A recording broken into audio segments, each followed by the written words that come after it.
안녕하십니까. 저는 고려의 11 행정사 사무소의 임현 행정사입니다. 오늘은 뺑소니 사고 관련한 내용을 언론보도 사례를 중심으로 살펴보겠습니다. 제목은 골목길에서 사고 내고 달아난 40대 음주운전 의심돼 실형이라고 되어 있고요. 내용을 계속 보시겠습니다.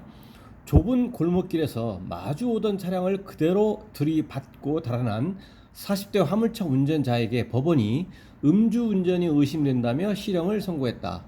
울산지법 형사 8단독은 특정범죄 가중처벌 등에 관한 법률 위반 도주치상, 통상 얘기하는 대인 뺑소니, 인적피해 사고 후에 구조조치하지 않고 현장을 이탈한 겁니다.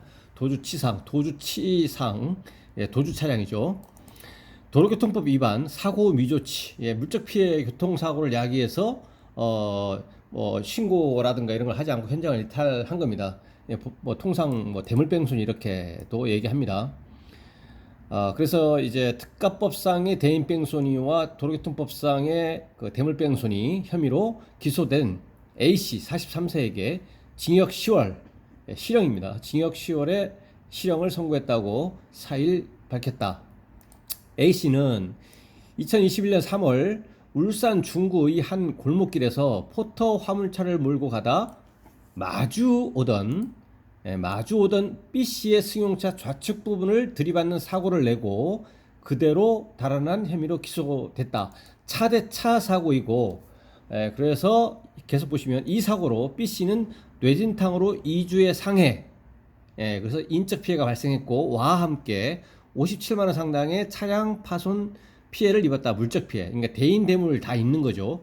그리고 이제 행위자는 이제 뺑소니가 됐고 물적 피해도 있었기 때문에 대물 뺑소니도 되고, A 씨는 법정에서 경미한 사고라 사고 사실을 몰랐다고 주장했지만, 물론 이제 여기 형사 피고인 입장에서는 결과적으로도 이제 이주의고 이렇게 하기 때문에 또 경미한 사고다 이렇게 주장을 했고, 경미한 사고이기 때문에 나는 그걸 몰랐다. 왜냐하면 뺑소니에 있어서 주관적 요건은 교통사고 사실을 인식을 해야 되거든요.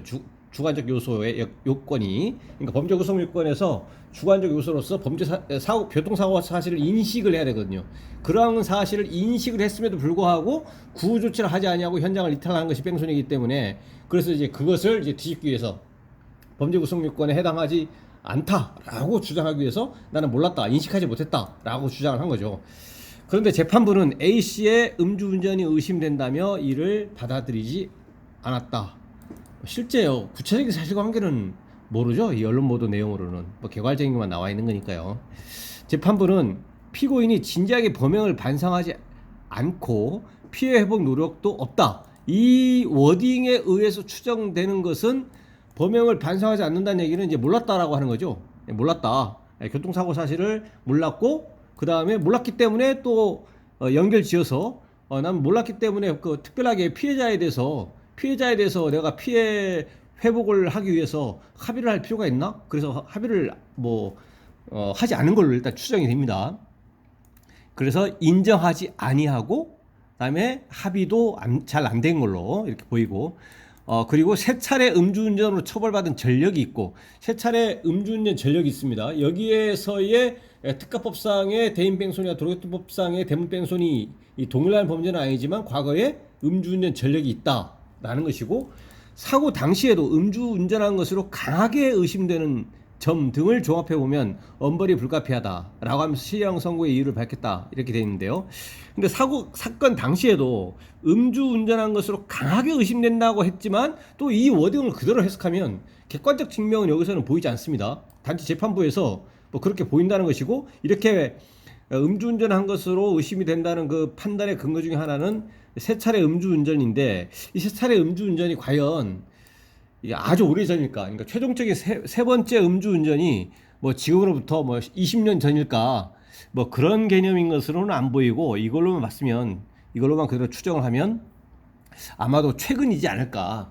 최근이고, 만약에 세 번째 음주운전에 대해서 당시에 이제 징역형의 집행유예를 선고를 받아가지고 지금 집행유예 기간 중에 있다 그러면 이제 집행유예 선고는 불가능한 거니까, 그럼 벌금 아니면 징역형 실형이기 때문에 이 사안에서 벌금은 어렵기 때문에 당연히 징역형의 실형으로 갈 것이고, 근데 징역형의 집행유예 징역형의 집행유예 기간이 경과했다고 하더라도 그것이 최근이 아니라면 거기에서도 벌금형을 선고하기는 어려울 것이다. 왜냐하면 이 특가법 위반 사항에서 이 뺑소니를 인정하지도 않고 피해 회복을 위한 노력이 가장 중요하거든요.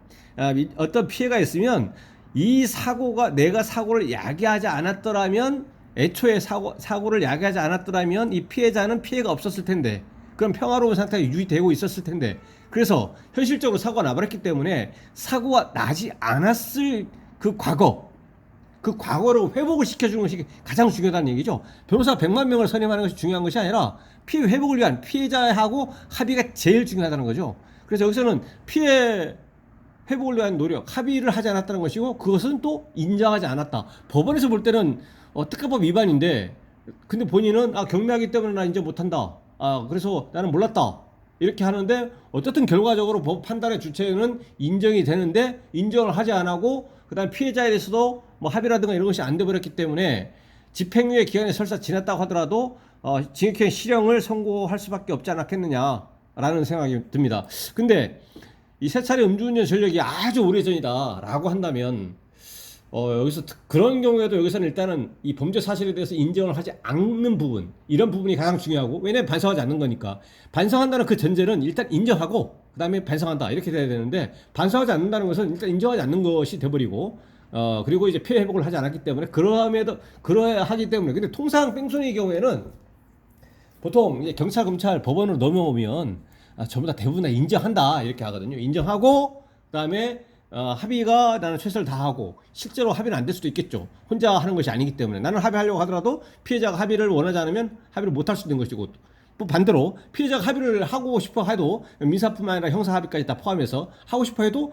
가해 차량 운전자가 할 의사가 없거나 또는 하고 싶어도 여러 가지 뭐 금전적인 여러 개 이런 것들이 불합치돼 가지고 합의가 안 될 수도 있는 것이고 그렇게 되기 때문에 이 과거에 세 차례 음주운전이 오래 전이라고 하더라도 여기에서 그 행위자가 형사 피고인이 뺑소니 사실을 인정하지 아니하고 반성하지 아니하고 피해자하고의 합의가 되지 않은 점을 고려하면 또 징역형의 실형 가능성을 이제 배제할 수 없는 사안이기 때문에 징역형이 이제 실형이 선고된 걸로 일단 추정이 됩니다. 그래서 오늘은 이제 형사 처벌 관계에서는 그렇게 될 것이고요. 근데 명백히 여기서는 음주운전 뺑소니는 아닙니다. 여기서 의심이 된다는 것이고 그걸 뒷받침할 수 있는 것이 과거 세 차례 전력이 있기 때문에 이번에도 사건 당시에도 음주운전한 것이 아닐까라고 하는 강한 의심 이것이지 객관적 증명은 이 보도 내용으로는 어디에도 없습니다. 그래서요 여기에서 지금 현재로서는 음주운전 뺑소니는 아니고 그냥 뺑소니인데요. 여기서는 그래서 이제 형사적으로 되게 나중에 2심 뭐 실제 항소할지 또 항소하더라도 어떻든 간에 사건 형사적인 처벌이 확정이 돼버리면 또 그거와 또 별개로 피해자는 이제 여기서 합의가 안 되거나 손해배상이 안 됐다면 별도로 민사소송적인 손해배상 청구 소송을 해가지고 피해 손해배상을 받을 수밖에 없는 것이고요. 그 반대로 얘기하면 이제 운전자는 손해배상을 해줘야 된다는 민사적인 손해배상 책임이 있는 것이고 형사처벌은 이렇게 받을 것이고 또 행정적으로는 이제 4년 특가법 위반 뺑소니이기 때문에 면허 취소 플러스 4년 결격 이제 4년 후에 면허를 취득하면 다시 적법하게 운전할 수가 있습니다. 그래서 4년 동안은 무면허 상태가 이제 되는 겁니다. 그러니까 면허 취소 4년이 되는 거죠. 그런 행정 처벌을 받게 되는 겁니다. 네, 그래서 오늘은 뺑소니 관련해서 언론 보도 사례를 중심으로 관련 내용을 살펴봤습니다. 네, 오늘 내용에 대해서 질문 있으시면 댓글 남겨주시고요. 그러면 대댓글이나 별도의 영상으로 답변 드리겠습니다. 네, 오늘 영상의 내용이 도움이 되셨다면 구독, 좋아요 부탁드리겠습니다. 네, 감사합니다.